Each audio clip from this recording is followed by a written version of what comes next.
Compare हम लोग करने वाले हैं। अब इसी का इक्विवेलेंट, क्योंकि ये वेव कंपैरिजन हम मैटर के साथ करना चाहते हैं, तो इसी का इक्विवेलेंट मैटर के केस में कैसा होना चाहिए। तो कैसा होना चाहिए, तो आप बोलोगे कि सिचुएशन क्या है यहाँ पे, तो वेव हो सकती है इस पूरे स्ट्रिंग में, और इस पूरे स्ट्रिंग में इसको कोई रोक टोक नहीं है, ठीक है। बट जो एंड्स है वो उसके लिए ब्लॉक्ड है। तो वेव एक डायरेक्शन में मूव करने के लिए फ्री है और फिर वो एक वॉल्स के बीच में ट्रैप्ड है। या आप ऐसा कह सकते हैं, अगर मैटर का इक्विवेलेंट हम निकालना चाहते हैं, इसको मिटा दिया जाए।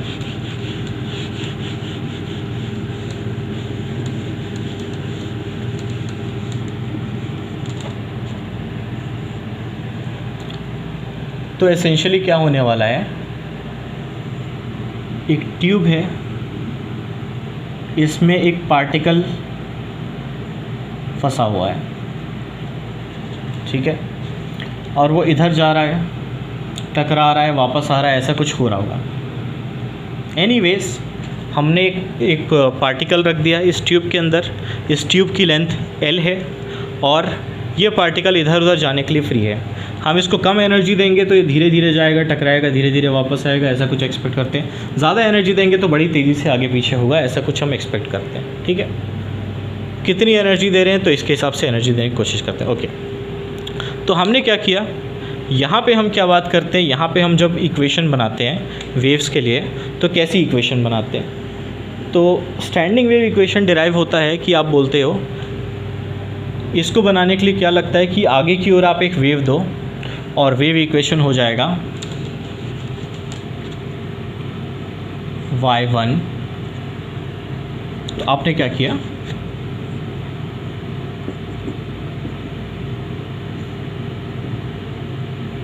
यहाँ से प्लग करके आपने एक पल्स जनरेट की, खींचा और छोड़ दिया, तो एक वेव इधर जाएगा, ठीक है। फिर क्या होगा, वो इस एंड से टकराता है और पलट के वापस आता है उल्टे डायरेक्शन में, ठीक है। तो आपने वेव जो क्रिएट किया उसको कह देते हैं y1 इक्वल्स टू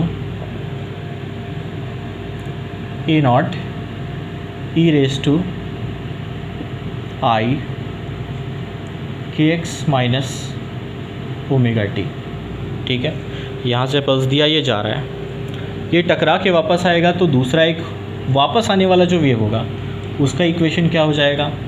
तो वहाँ पे वापस आते समय क्या होता है, ये रिजिड एंड से टकरा के उल्टा हो जाता है, तो एम्पलीट्यूड इन्वर्ट हो जाएगा minus a0 e raise to i, और उसका डायरेक्शन क्या हुआ, वेव का डायरेक्शन, तो वो उल्टा हो गया, तो k भी माइनस के बन जाता है, minus kx minus omega t, कुछ ऐसा हो गया, ठीक है।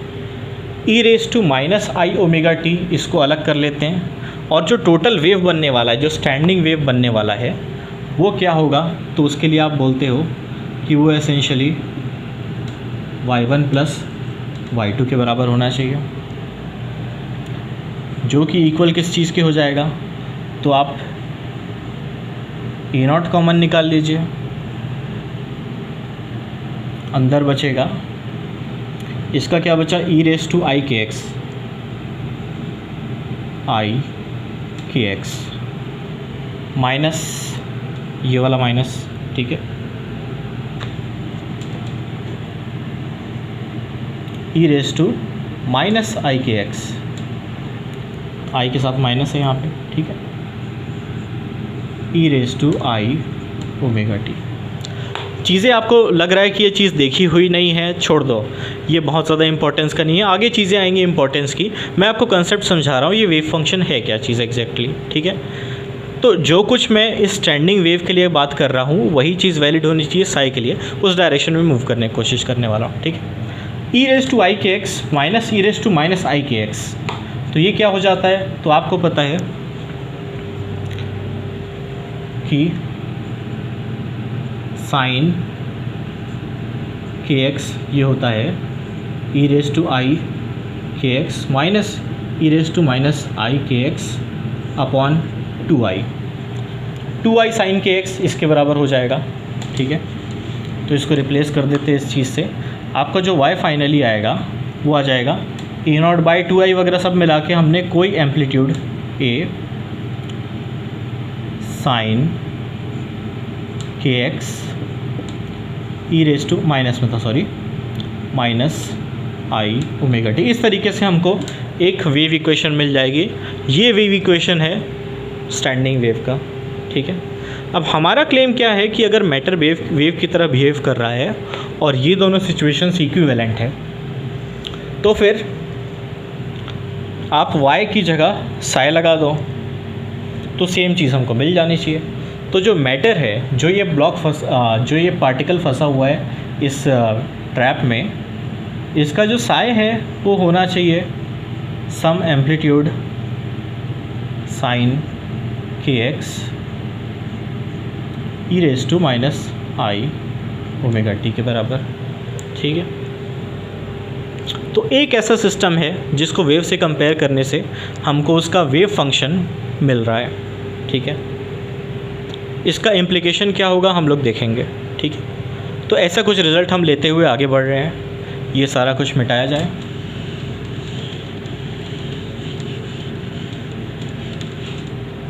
ठीक है, अगर ये ट्रू है तो हमारे पास क्या इन्फॉर्मेशन है कि प्रोबेबिलिटी डेंसिटी इसके मॉड स्क्वायर के प्रोपोर्शनल होनी चाहिए।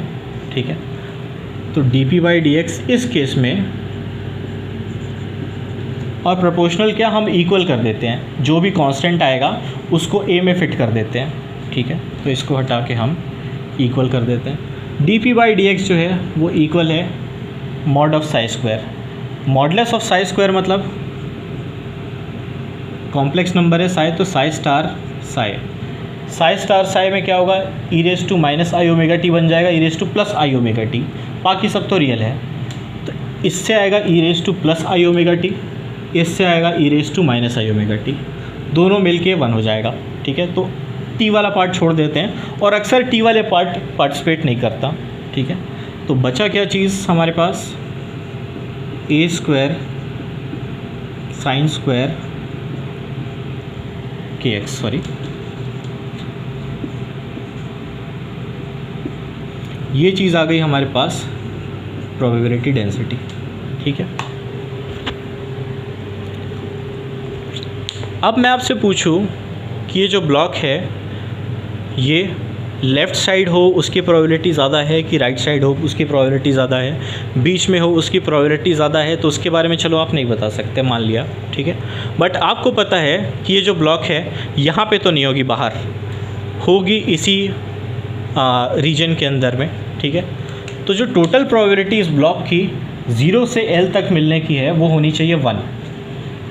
तो आप क्या कहोगे, इंटीग्रल dp होना चाहिए 1, इंटीग्रल dp यानी कि 1 = इंटीग्रल dp = अगर आप इस पूरे रीजन में, पूरा रीजन मतलब 0 से L तक अगर इसको इंटीग्रेट कर दें,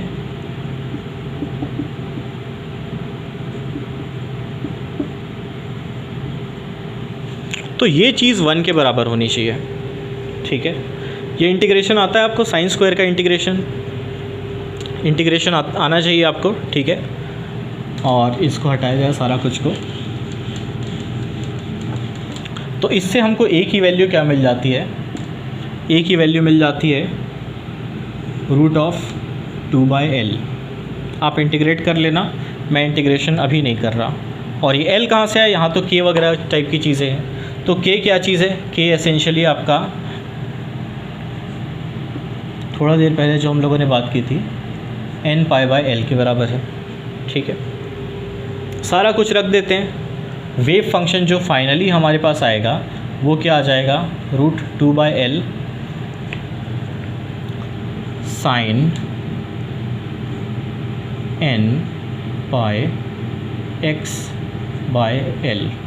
ठीक है, अलग अलग n की वैल्यूज़ के लिए अलग अलग बिहेवियर हो सकता है। n की वैल्यूज़ मतलब एनर्जी की वैल्यूज़, अगर आप बहुत कम एनर्जी दोगे तो n की वैल्यू 1 होगी, n की वैल्यू 2, 3, 4 ऐसे अलग अलग एनर्जीज़ आप दे सकते हो, और उन एनर्जीज़ के हिसाब से ब्लॉक काफ़ी तेज़ी से भाग सकता है, काफ़ी धीमे भागे, एटसेट्रा एटसेट्रा।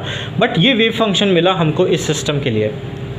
ठीक है, इसका मतलब समझने की ज़रूरत है, ये वेव फंक्शन हमको क्या बता रहा है। तो वेव फंक्शन को हम प्लॉट करते हैं और प्रोबेबिलिटी डेंसिटी को प्लॉट करते हैं इस केस में।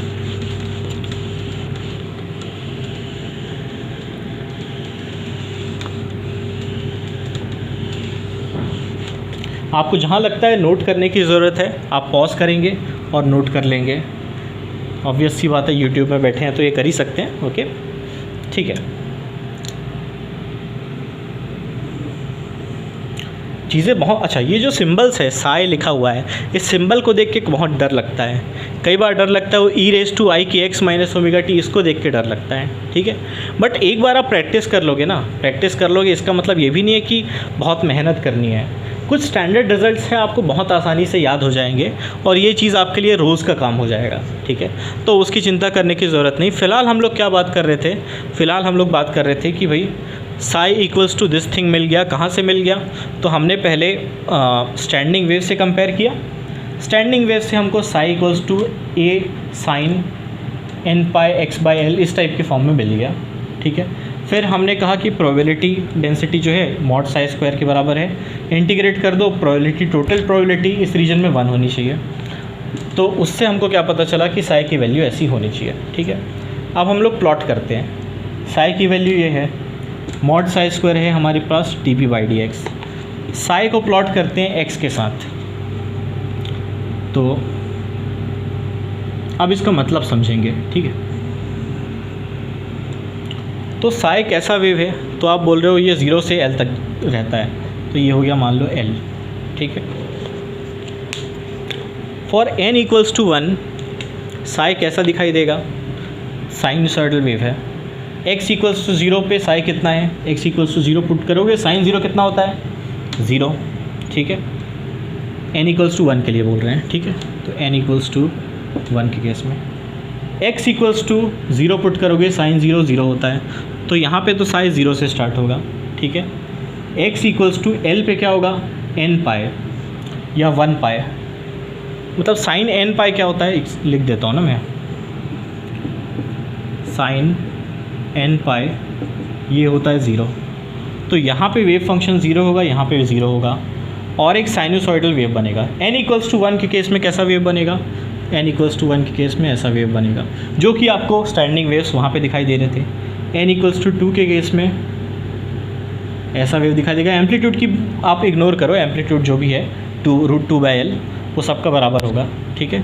n इक्वल्स टू 3 के केस में, मतलब मेरी ड्राइंग के भरोसे मत रहो, ठीक है, ओके। ऐसे अलग अलग साई बन सकते हैं, ये तो साई है। अब एक इम्पॉर्टेंट ग्राफ है जो इस चीज़ को समझने में मदद करेगा। हमने बोल रखा है ये प्रोबेबिलिटी वेव है,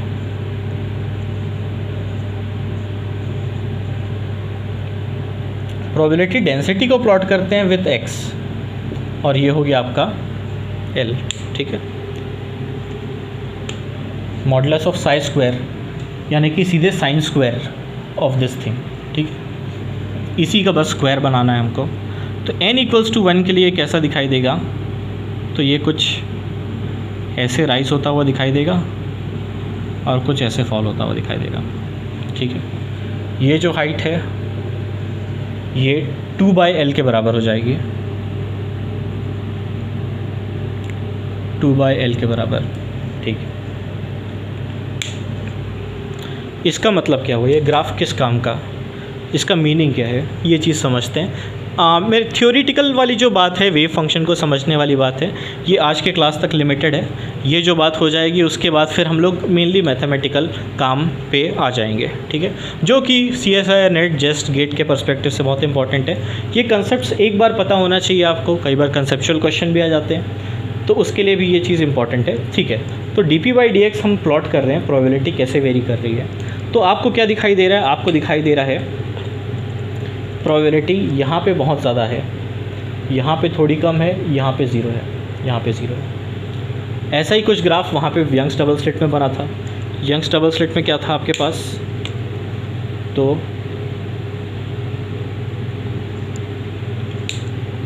और फिर हमने बोला था ग्राफ कुछ ऐसा आ रहा है, ठीक है। और हमने क्या बोला था, जहाँ पे ये चीज़ सबसे ज़्यादा है, इसका मतलब क्या है, इसका मतलब यहाँ पे सबसे ज़्यादा इलेक्ट्रॉन के होने के चांस है, ठीक है। इस रिज़ल्ट के अकॉर्डिंग क्या हमको समझ में आ रहा है कि ये जो ब्लॉक, ये इसके करस्पॉन्डिंग ग्राफ है, ठीक है। ये ब्लॉक जो इसमें घूम फिर रहा है, इसको कुछ हमने एनर्जी दे दी है, एनर्जी देकर इसके बंद कमरे में छोड़ दिया है, इससे कोई इंटरेक्शन नहीं है, लाइट वाइट कुछ नहीं है वहाँ पे, हम नहीं देख रहे वाली बात नहीं है, उसका इंटरेक्शन दुनिया से ख़त्म कर दिया है, ठीक है ना, वहाँ पे लाइट वगैरह कुछ भी नहीं है, ठीक है। सिर्फ इस पाइप के अलावा इस ब्लॉक से कोई इंटरेक्ट नहीं कर रहा। तो जब हम अचानक से लाइट ऑन करके चेक करेंगे तो अकॉर्डिंग टू दिस ग्राफ सबसे ज़्यादा चांस है कि ये जो ब्लॉक है, जब हम इसको बहुत कम एनर्जी देते हैं तो सबसे ज़्यादा चांस है कि ये ब्लॉक यहाँ पे मिलेगा। फिर नेक्स्ट, मतलब आप अगर 100 बार चेक करोगे तो उसमें से मान लो 50 टाइम्स आपको इस रीजन में मिल गया, ठीक है, 20 टाइम्स आपको इस रीजन में मिल गया, 20 टाइम्स आपको इस रीजन में मिल गया, 5 टाइम्स आपको इस रीजन में मिल गया, 5 टाइम्स इस रीजन में। और जो कॉर्नर्स है, कॉर्नर्स के आसपास ब्लॉक का मिलना, कॉर्नर्स की बात कर रहे हो, वहाँ पे ब्लॉक का होना के चांस बहुत कम है। किस केस में क्या ऐसा होता है, आप बोलोगे भाई ऐसा तो नहीं होता, हम ब्लॉक को छोड़ के चले गए, जब लाइट ऑन करेंगे तो वो कहीं भी दिखे उसकी प्रोबेबिलिटी सेम टाइप की होनी चाहिए। आप एक्सपेक्ट क्या करते हो, आप एक्सपेक्ट करते हो कि जो प्रोबेबिलिटी है dp/dx ये कांस्टेंट वैल्यू होगी। आपने बॉक्स को छोड़ दिया, ठीक है, जब भी लाइट ऑन करेंगे 100 बार लाइट ऑन करोगे, चलो 10,000 टाइम्स लाइट ऑन करोगे तो कभी यहाँ मिलेगा, कभी यहाँ मिलेगा, कभी यहाँ पे, हर जगह सेम चांस लगते हैं। ऐसा कोई स्पेशल जगह यहाँ पे नहीं दिख रहा, ठीक है। But according to wave equation, according to wave nature, results कुछ ऐसे आने चाहिए फॉर n = 1। अब आप बोलोगे रियल में तो ये देखने को नहीं मिलता। रियल में जो n की वैल्यू जैसे आप बढ़ाओगे, n की वैल्यू 2 कर दो अगर, तो क्या आपको मिलेगा, n की वैल्यू 2 करने से आपको ये जो ग्राफ है, सेकंड ग्राफ n = 2 वाला, ये वाला ग्राफ, ठीक है, n = 2 वाला ग्राफ, तो उसके हिसाब से प्रोबेबिलिटी किस तरीके से मिलेगी, तो वो कुछ ऐसे डिस्ट्रीब्यूट हो जाएगा n = 2 के केस में,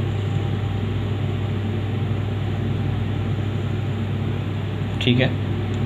तो आप बोलोगे यहाँ सेंटर पे मिलने की प्रोबेबिलिटी जो इस n = 1 के केस में बहुत ज़्यादा थी वो अब 0 हो गई है। बट ये जो रीजन है, यहाँ से डिस्टेंस l/4 और 3l/4 यहाँ पे पीक कर रहा है, यहाँ पे चांस बहुत ज़्यादा है। n = 3 के लिए ये पीक्स बढ़ते जाएंगे। अगर आप n = 1000 बोलो तो क्या होगा, n = 1000 के केस में ये जो ग्राफ है ये कुछ ऐसा बहुत ज़्यादा जिगजैग हो जाएगा, और इसका जो एनवलप देख रहे हो वो एक स्ट्रेट लाइन टाइप का दिख रहा है, ठीक है। तो एक तरीके से ऐसा लग रहा है कि हर जगह मिलने की जो प्रोबेबिलिटी है वो सेम हो गई है for higher values of n, जो कि आप एक्सपेक्ट करते हो रेगुलर सिनेरियो में, ठीक है। तो बहुत लो एनर्जीज़ में ये जो पैटर्न है, जो क्वांटम मैकेनिक्स का वेव इफ़ेक्ट है, जो वेव इफ़ेक्ट है वो बहुत कम एनर्जीज़ पे, लो एनर्जीज़ पे हमारे ऑब्जर्वेंट सिस्टम्स में देखने को मिलता है, ठीक है। और ये रिज़ल्ट है, ये ऑब्जर्व्ड रिज़ल्ट है, ऐसा पेक्यूलियर फिनोमेना हमारे यूनिवर्स में होता है, ठीक है। तो एक सिस्टम का रिज़ल्ट तो हमारे पास वेव फंक्शन ये वाला रखा हुआ है, ठीक है। जनरलाइज करेंगे अब मैटर और वेव में क्या फ़र्क होता है।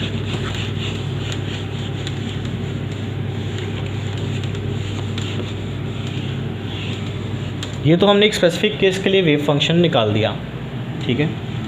अब और क्या पॉसिबल है कि मान लो इस ब्लॉक में कुछ चार्ज है, ठीक है, और यहाँ पे आपने वैसे ही स्ट्रॉन्ग चार्जेस दोनों साइड लगा रखे हैं, ठीक है। तो इस ब्लॉक में फोर्स लगेगा obviously due to these charges, ठीक है। और ऑब्वियसली ये सारा इक्वेशन नहीं होगा, वहाँ चीज़ें चेंज हो जाएंगी। तो वहाँ पे आप क्या एक्सपेक्ट करते हो, वहाँ पे ड्यू टू दीज चार्जेस, इन चार्जेस के इंट्रैक्शन के कारण एक पोटेंशियल एनर्जी टाइप की चीज़ आ जाएगी, जो पिछले केस में नहीं था। पिछले केस में ब्लॉक एकदम फ्री था, ठीक है। आप बोलोगे सेंटर पे जो फोर्स है वो सबसे कम लग रहा होगा, इसका फोर्स कैंसिल हो जाएगा, ठीक है। यहाँ की बात करें तो इसका फोर्स बहुत ज़्यादा होगा, इसका फोर्स बहुत फीबल होगा, नेट फोर्स इस डायरेक्शन में होगा, और ये हो सकता है ऑसिलेट करे अगर हम उसको कुछ एनर्जी दे दें, ऐसा सिचुएशन पॉसिबल है। तो जनरल सिचुएशन के लिए पोटेंशियल एनर्जी या फोर्स की इन्फॉर्मेशन की ज़रूरत आपको पड़ती है जब आप मैटर की बात कर रहे होते हो। तो जब आप मैटर की बात कर रहे हो तो पोटेंशियल एनर्जी जो है वो इम्पॉर्टेंट है, उसकी नॉलेज वो कहीं ना कहीं इंटरवीन करेगा। जबकि जब आप स्टैंडिंग वेव्स की बात करते हो, जो थोड़ा देर पहले हम लोगों ने बात की, ठीक है। तो इसमें जो वेव है वो वायर में चला जा रहा है, इसको कोई चार्जेस के कारण बाहर से फोर्स लग रहा है, इस वेव को कोई ऑब्स्ट्रक्ट कर रहा है, ऐसा नॉर्मली हम स्टडी नहीं करते। तो एक जनरल स्टडी हमको करनी पड़ेगी जिसके बारे में हम लोग आगे बात करेंगे। और वेव फंक्शन को कैसे निकालते हैं, जब आपको पोटेंशियल पता होता है, जब आपको फोर्सेस पता होते हैं, तो वेव फंक्शन किस स्ट्रक्चर का होता है। इस केस में कैसा आया, साइन वाला आया, उस केस में कुछ और आ सकता है। उस वेव फंक्शन की कुछ प्रॉपर्टीज़ हैं। वेव फंक्शन रिप्रेजेंट क्या करता है, प्रोबेबिलिटी वेव को रिप्रेजेंट करता है। इस तरह की बातें हम लोग थोड़ी बहुत कर चुके हैं, काफ़ी बातें करना बचा हुआ है, पूरा सेमेस्टर का सब्जेक्ट है, तो वो सारी बातें डिस्कस करेंगे। वैसे 2 सेमेस्टर चलता है ये सब्जेक्ट इफ़ेक्टिवली, अगर सारा कुछ कवर करो तो। बट CSIR के पर्सपेक्टिव से अच्छा खासा कंटेंट कवर हम लोग करेंगे एग्ज़ाम पर्सपेक्टिव से, और आगे बढ़ते हैं, ठीक है। ओके, फ़िलहाल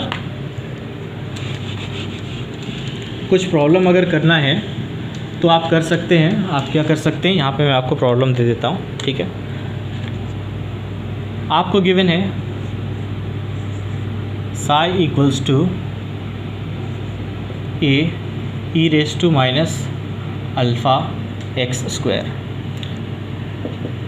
आपको फाइंड करना है क्या चीज़, A in terms of alpha, ठीक है। कैसे फाइंड करेंगे, बहुत सिंपल सा काम है। प्रोबेबिलिटी वाला जो हम लोगों ने तरीका यूज़ किया था कि जो प्रोबेबिलिटी है वो 1 हो जाएगी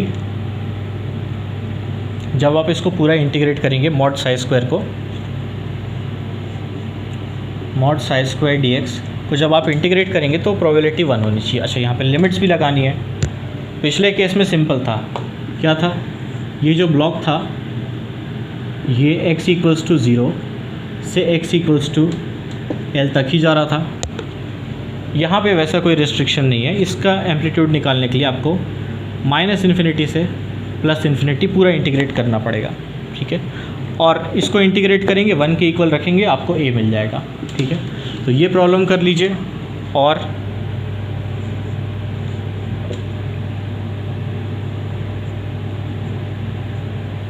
अल्फ़ा मॉड x, ये 2 प्रॉब्लम कर लेते हैं। इसमें भी आपको a फाइंड करना है, a फाइंड करना है, ठीक है। x की वैल्यू जो है यहाँ पे -∞ से +∞ पूरा स्पैन होगी, ऐसा मानते हुए इसको प्रॉब्लम को सॉल्व कर सकते हैं। मैं इन प्रॉब्लम्स को सॉल्व करूँगा दूसरे वीडियो में, ठीक है। फ़िलहाल यहाँ पे क्लास एंड कर रहे हैं, और आगे का जो भी कंटेंट है, आगे क्या आएगा, आगे आएगा इसके बाद वेव फंक्शन को ही मैं कंटिन्यू करूँगा। इससे रिलेटेड मोमेंटम और पोजीशन और पोटेंशियल को कैसे इंट्रोड्यूस करते हैं, पोटेंशियल एनर्जी की जो बात की है उस बारे में हम लोग बात करेंगे, ठीक है। ओके, सो फ़िलहाल सब्जेक्ट का जो डिस्कशन करना था वो हम लोग कर चुके हैं। CSIR नेट, जेस्ट, गेट, इनमें इस सब्जेक्ट का कितना इम्पोर्टेंस है तो उसके बारे में थोड़ी बात कर लेते हैं। इसको एज अ होमवर्क आप नोट कर सकते हैं पॉज करके, ठीक है।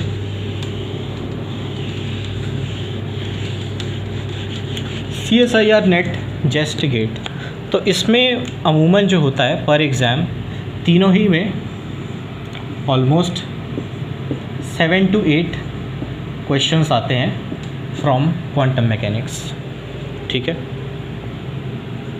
तो कितना वेटेज है, 7 to 8, ये तो नंबर ऑफ़ क्वेश्चंस है। CSIR नेट जो है आपका एग्ज़ाम होता है, CSIR नेट ये 200 मार्क्स का एग्ज़ाम होता है टोटल, ठीक है। उसमें से 30 मार्क्स जो होते हैं वो एप्टीट्यूड के होते हैं, तो उनको हटा दो, बचा 170 मार्क्स, ठीक है। 170 मार्क्स का जो पेपर है आपका, तो उसमें एसेंशियली 2 पार्ट्स होते हैं। पार्ट ए होता है 30 मार्क्स का एप्टीट्यूड, जनरल एप्टीट्यूड, ठीक है। मैं उसके डिटेल्स में नहीं जा रहा, CSIR नेट में क्या डिस्ट्रीब्यूशन होता है, इस एग्ज़ाम का पैटर्न क्या होता है, उस एग्ज़ाम का पैटर्न होता है, मैं वो बात नहीं कर रहा, वो बात आप इजीली फाइंड कर सकते हैं, ठीक है। 170 मार्क्स जो बचे फिज़िक्स के लिए, उसमें होता है पार्ट बी और पार्ट सी। पार्ट बी होता है आपका 25 क्वेश्चंस उसमें होते हैं, जिसमें 20 आपको अटेम्प्ट करने होते हैं, ठीक है। वैसे ही इसमें 30 क्वेश्चंस होते हैं जिसमें से 20 आपको अटेम्प्ट करने होते हैं, ठीक है। इसमें पर क्वेश्चन 3.5 मार्क्स होता है, इसमें पर क्वेश्चन 5 मार्क्स होता है, ठीक है। और अगर आप गड़बड़ करते हैं, गलत करते हैं रॉन्ग आंसर के लिए, तो 1/4 पेनल्टी होता है, ठीक है। अच्छा, टोटल करोगे तो टोटल मार्क्स कितना हो जाएगा, मैक्सिमम आप कितना सिक्योर कर सकते हैं इसमें से, बी और सी पार्ट में से, तो वो है 170, ठीक है। और 170 में से कितने क्वेश्चंस आप मैक्सिमम बना सकते हो, 40 क्वेश्चंस। तो 170 में से जो 40 क्वेश्चंस है, 40 क्वेश्चन से आपको 170 मार्क्स मिलने वाले हैं। उसमें से 7 to 8 क्वेश्चंस अगर क्वांटम मैकेनिक्स के आ गए तो कितना परसेंट हो गया 40 क्वेश्चंस में से, तो आप एसेंशियली बोलोगे ऑलमोस्ट 20%, एक ही सब्जेक्ट से ऑलमोस्ट 20% जो ऑब्टेनेबल मार्क्स है वो आपको मिलने वाला है। और कितना हो गया 20% 170 का, तो 170 का 20% ऑलमोस्ट 33 नंबर्स के लगभग हो गया। जनरल एप्टीट्यूड का टोटल वेटेज कितना है, 30 मार्क्स का। तो एक पूरा सेक्शन जो है आपका ए पार्ट, उससे ज़्यादा वेटेज केवल ये अकेला सब्जेक्ट का होता है इस एग्ज़ाम में अमूमन, ये आपको देखने को मिलेगा, ठीक है। तो बहुत इंपॉर्टेंट सब्जेक्ट है क्वांटम मैकेनिक्स, इसमें मेहनत करने की ज़रूरत है और उसमें स्ट्रेट फॉरवर्ड काम बहुत ज़्यादा है। थोड़ा वास्ट सिलेबस है, काम ज़्यादा है, वास्टनेस है, पर कॉम्प्लिकेटेड है ऐसा आप सुनोगे लोगों से, मैं नहीं मानता ये कॉम्प्लिकेटेड सब्जेक्ट है, ठीक है। सो ये गेट का हो गया, सॉरी ये हो गया नेट का। वैसे ही गेट की बात करेंगे तो गेट में जेस्ट की बात करेंगे तो जेस्ट में क्या सिस्टम होता है, जेस्ट में टोटल 50 क्वेश्चंस होते हैं जो आपको अटेम्प्ट करने होते हैं, ठीक है। और उसमें से 50 क्वेश्चंस 100 मार्क्स के, और आपको उसमें से भी 7 to 8 क्वेश्चंस मिलते हैं क्वांटम मैकेनिक्स के। तो 50 में से 7 to 8 कितना हो गया, तो इसका रेशियो थोड़ा कम हो जाता है, इसका रेशियो 20% से थोड़ा कम है, फिर भी ऑलमोस्ट समझ सकते हैं आप कि ऑलमोस्ट 18 मार्क्स के लगभग अप्रॉक्स जो है, फिर भी 20% के आसपास का ये जो वेटेज है क्वांटम मैकेनिक्स का हो गया। तो बहुत इंपॉर्टेंट सब्जेक्ट है, 20% मतलब बड़ी बात होती है, इस पर आप कमांड डेवलप कर लीजिए। और वैसे ही गेट की बात करेंगे तो गेट में टोटल, गेट की बात करेंगे तो 85% मार्क्स जो होते हैं, या 85 मार्क्स वो फिज़िक्स के होते हैं, जो कि आपको 55 क्वेश्चन से मिलते हैं। और इसमें भी 7 to 8 क्वेश्चंस जो है क्वांटम मैकेनिक्स से आते हैं, तो वेटेज यहाँ पे थोड़ा कम है इस केस में, और ये वेटेज भी फिर भी सिग्निफिकेंट 15% मार्क्स आपको ऑलमोस्ट ये सब्जेक्ट दिला सकता है गेट एग्ज़ाम में। तो क्वेश्चन जो एग्ज़ाम में इम्पोर्टेंस है इस सब्जेक्ट का वो ठीक ठाक इम्पोर्टेंस है, और हम लोग इस पर अच्छी खासी मेहनत करते हैं, ठीक है। ओके, सो और CSIR नेट की बात करूं तो इसमें कोई बहुत ज़्यादा टफ़ क्वेश्चन आते हैं ऐसा मैं नहीं बोलूँगा। जेस्ट में, गेट में थोड़े कन्फ्यूजिंग क्वेश्चन कई बार आ जाते हैं, हाफ द टाइम तो जेस्ट में भी स्ट्रेट फॉरवर्ड क्वेश्चन आते हैं, गेट में भी स्ट्रेट फॉरवर्ड ही क्वेश्चन मोस्टली आते हैं, बट आप कुछ क्वेश्चंस एक्सपेक्ट कर सकते हैं आउट ऑफ जो 7-8 क्वेश्चन आ रहे हैं इन दोनों एग्ज़ाम्स में, जो थोड़े घुमाव फिराव हो सकते हैं। CSIR नेट में यूजुअली जैसा हम करते आते हैं पैटर्न में क्वेश्चन आ जाता है, ठीक है। और हमारा फोकस CSIR नेट काफ़ी कुछ रहेगा, ठीक है। तो इम्पॉर्टेंट सब्जेक्ट है, अकॉर्डिंगली हम लोग उस पर मेहनत करने वाले हैं। और नेक्स्ट लेक्चर में हम लोग पढ़ते हैं वेव फंक्शन के बारे में ही फर्दर, उसका प्रोबेबिलिटी की बात की हम लोगों ने, मोमेंटम वगैरह की बात हम लोग करेंगे, ठीक है। ओके।